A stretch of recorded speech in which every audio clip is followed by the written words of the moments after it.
Bonjour Farid, Bonjour Karine. vous êtes médecin, tout jeune médecin, et donc nous sommes en ce moment à Jaltoun, au Liban. Vous faites vos études à Beyrouth, hein, et vous exercez aussi à Beyrouth. Donc nous sommes en mai 2026 à l'heure de cet enregistrement. La guerre a commencé le 2 mars, et là nous sommes dans un cessez-le-feu un petit peu fragile. Alors, Farid, j'aimerais bien que vous nous racontiez un petit peu comment vous avez vécu ces dernières semaines depuis le début de la guerre le 2 mars. Avant de commencer, je tiens à préciser que je suis en dernière année d'études de médecine, en septième année, et il est connu que c'est l'année la plus exigeante en termes de travail. C'est notre deuxième année d'internat, mais aussi en termes d'études, parce que nous présentons au cours de l'année plusieurs examens pratiques, et à la fin de l'année, un très grand examen qui là où il faut étudier tout ce qu'on a appris de la première année. Et en plus, il y a les soutenances de thèse et il y a le travail à l'hôpital, etc. Donc, lorsque la guerre a commencé, c'était la semaine où nous nous préparions nous nous préparions pour nos soutenances. Et donc, on était allé acheter nos habits, acheter des habits pour la soutenance. On se préparait, on préparait nos PowerPoints et tout. Puis la guerre a éclaté. Et la soutenance est devenue notre dernier souci.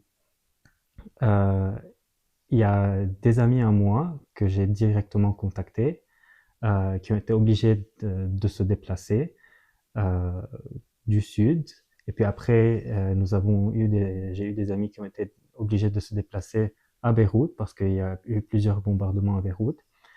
Et on était affolés parce que c'était la deuxième fois que ça se produit. Et la dernière fois, on était également dans une situation de stress, cet examen, c'est de l'année dernière. Et ça s'est mal passé pour nous, étudiants de médecine, euh, avec le stress qu'il faut gérer à l'hôpital, nos études, et le stress de la guerre, avoir peur sur nos amis, avoir peur, ne pas dormir à cause des bombardements, de savoir gérer, parce qu'on est obligé de gérer, et notre faculté attend de nous de gérer. Euh, donc oui. Comment se passaient les journées à l'hôpital, par exemple? Alors, les journées, déjà elles commençaient mal, parce que je me rappelle très bien, euh, les bombardements se passaient très souvent à 4 heures, 5 heures du matin, 3 heures du matin. Donc on dormait mal de un. Et je crois que tu as déjà entendu cette expression des autres personnes que tu interviewais ou pas. Mais à Beyrouth, on distinguait difficilement le son du mur du son, du bombardement et des tonnerres, parce que il y avait également des tonnerres. Donc à chaque fois, je, je, je me réveillais à 4 heures du matin, 5 heures du matin, affolé. J'ouvrais sur X, sur Twitter, c'est-à-dire pour savoir si c'était un bombardement ou pas. Euh, J'appelais mes voisins. Ils étaient déjà réveillés également. Et on voyait si c'était un bombardement ou pas pour appeler nos amis qui étaient proches des bombardements pour avoir de leurs nouvelles, etc. Et puis après, on essayait de nous rendormir en vain. On se réveillait après une heure, il fallait être à l'hôpital à 7 heures du matin et bosser, travailler comme si de rien n'était. Les médecins, une ruche d'abeilles, l'hôpital, c'était comme une ruche d'abeilles. Ils travaillaient comme si de rien n'était également. Des fois, dans nos breaks, on parlait de ce qui s'était passé la nuit d'avant. Et après l'hôpital, il fallait travailler aussi, étudier, parce que j'ai déjà mentionné que c'est qu'on avait que j'avais que nous avions notre très grand examen à la fin du mois. Et, et ce qui est drôle, mais qui n'est pas vraiment drôle, c'est que en plus de tout le stress à l'hôpital et des études, il fallait être préparé au bombardement parce que certains avaient des maisons qui étaient proches des bombardements. Donc il y a quelques-uns de mes amis qui avaient toujours à côté d'eux le sac qui était préparé Ils mettaient tout ce qui était important, leurs quelques habits, l'ordi, leur chargeur, etc., au cas où ils avaient à évacuer. Et c'était comme ça qu'ils étudiaient. Je ne sais pas comment ils étudiaient. C'était comme ça qu'ils étudiaient. Et dans une situation d'instabilité chronique, de stress chronique, euh, qui s'ajoutait au stress que nous vivions déjà et aux attentes de la faculté et de nos enseignants qui étaient tout aussi exigeants, tout aussi stricts que, que, euh, que dans comme les exigences qu'ils requéraient de nous, comme s'il n'y avait pas de guerre. Euh, donc, si je veux résumer ma journée ou bien mes journées au cours de ces quelques mois qui sont passés, c'est c'est du stress chronique. C'est du stress chronique. Il n'y a rien de positif. Et les journées d'études, vous êtes évidemment toujours sur le qui-vive, donc c'est d'autant plus difficile d'étudier, surtout pour des examens si importants qui sont sur le point d'arriver. Et, euh, et d'autant plus que vous n'avez pas de date. Une fois que la première date de soutenance, celle qui avait été prévue initialement, a été annulée à cause du début de la guerre, c'était reporté, mais on ne sait jamais si la prochaine date va être la bonne. Et au fur et à mesure, donc dans vos journées, j'imagine que pour étudier, pour se concentrer sur des sujets aussi importants, pour des examens aussi importants, c'est extrêmement difficile. En effet, on a parlé de l'instabilité. Il y avait une instabilité à tous les niveaux. De un, c'était les dates qui se reportaient à chaque fois. On était prêt pour la soutenance. La date a été reportée. On s'est préparé une deuxième fois pour la soutenance. La date a été reportée une deuxième fois. Et à chaque fois, il fallait relire la thèse. Il fallait se préparer à nouveau. Et en même temps, il fallait gérer les études pour d'autres examens. Donc, à chaque fois, il fallait s'arrêter, freiner pour nos études, pour se préparer à la thèse, pour ouvrir X, voir le bombardement, il s'est passé où, prendre des nouvelles de nos amis, rester en alerte parce que des fois, à l'hôpital, quand il était nécessaire, on enchaînait avec le plan désastre, le plan crise. Donc, il fallait être toujours alerte s'ils auraient eu besoin d'internes à l'hôpital, il fallait se présenter à l'hôpital. Donc, à chaque fois qu'on essayait de s'asseoir pour étudier, il y avait ce truc qui déviait notre attention complètement. Et même quand on s'asseyait pour étudier et qu'il n'y avait pas de bombardement, pas rien, il y avait toujours la mélodie de la MK, des drones qui rythmaient nos études.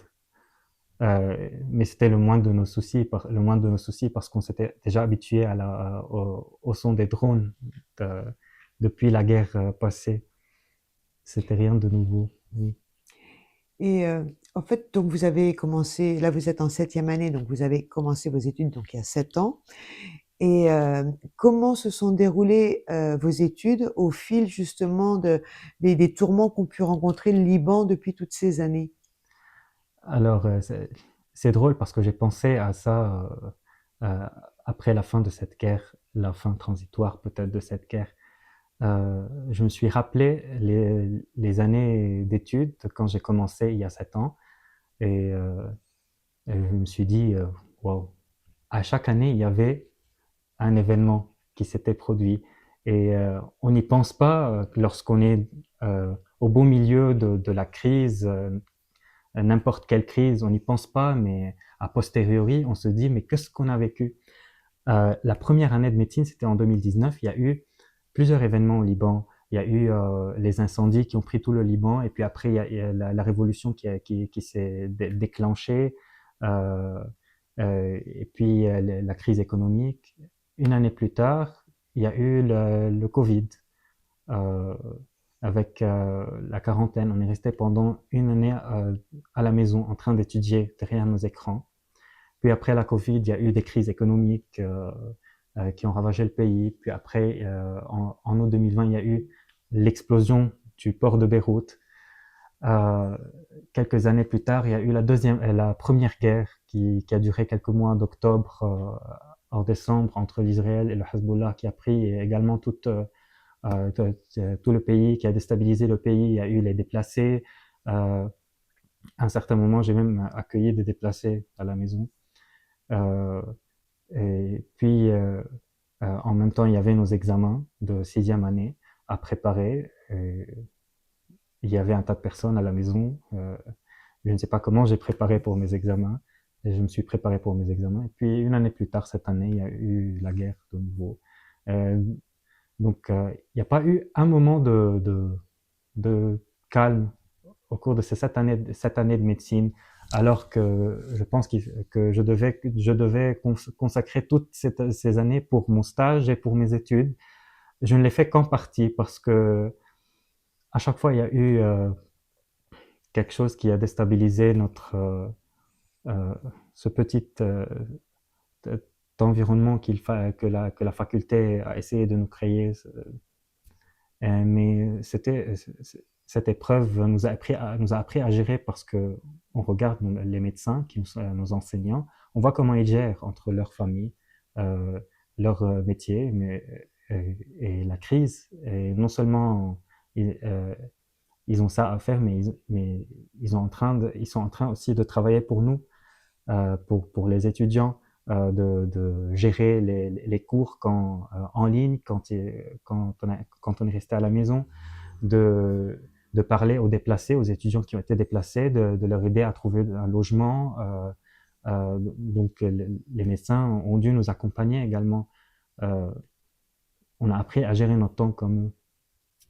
Et comment on résiste face à tout ça? Là, on est dans une période un tout petit peu plus calme parce que bon, on est donc c'est le feu et les bombardements, en tout cas sur Beyrouth, ont cessé, même s'il y a eu encore quelques petites exceptions, je dirais. Mais comment est-ce qu'il y a des moments de si fort découragement malgré toutes ces années d'études, malgré tout ce travail, malgré tout cet engagement? Est-ce qu'il y a des moments où vraiment on a envie de tout laisser tomber, de tout abandonner? Est-ce qu'il y a quand même des petits moments, des moments de répit, qui permettent de penser des choses peut-être plus légères ou la lecture, je pense par exemple à la lecture, la littérature. Comment on arrive à garder la tête hors de l'eau malgré tout ça? Alors certainement, je ne te cache pas que cette année surtout, avec tout le stress de l'hôpital, des études et de la guerre, j'étais très proche de laisser tomber à chaque fois, plusieurs fois, mais je me suis rappelé pourquoi j'ai choisi cette vocation, ce métier. euh, et c'était pour ces situations, pour tout ce qui se passe maintenant, c'était pour ça. Mm. En effet, pour pouvoir aider les gens quand ils n'arrivent plus à s'aider eux-mêmes. Euh, je me pose une question des fois à propos de ce que je viens de vivre au cours de ces 7 années de médecine et d'instabilité dans le pays, de crise sanitaire, politique, de guerre, économique, la crise économique dont on en parle à la fin, mais elle nous a beaucoup affectés Mm. également. Avec Donc je me pose la question des fois, si je savais que j'allais vivre tout cela, c'est cette année de travail acharné et d'instabilité. Est-ce que j'aurais choisi la médecine, euh, de refaire la médecine ici au Liban? Parce que je crois que si j'aurais fait la médecine ailleurs, j'aurais été un peu plus épanoui, un peu plus à l'aise, apaisé. Je n'ai pas de réponse à cette question, mais je crois que oui. Je crois que oui, parce que je ne me vois pas dans un autre domaine. Je ne vois pas Farid euh, autre que médecin à côté des gens. J'aime ce métier et je crois que je le referai. Maintenant, je le dis au cours de cette interview, je crois que je le referai en dépit de tout ce qu'on a vécu.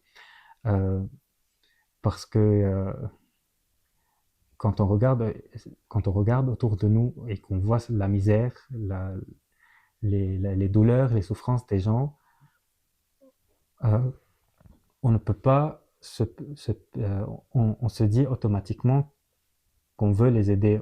Je ne tolère pas euh, pour moi-même d'être inutile envers ces gens. Euh, donc, en dépit de tout ce qu'on a vécu au cours de ces 7 années, je crois que je referais le même parcours si je le devais.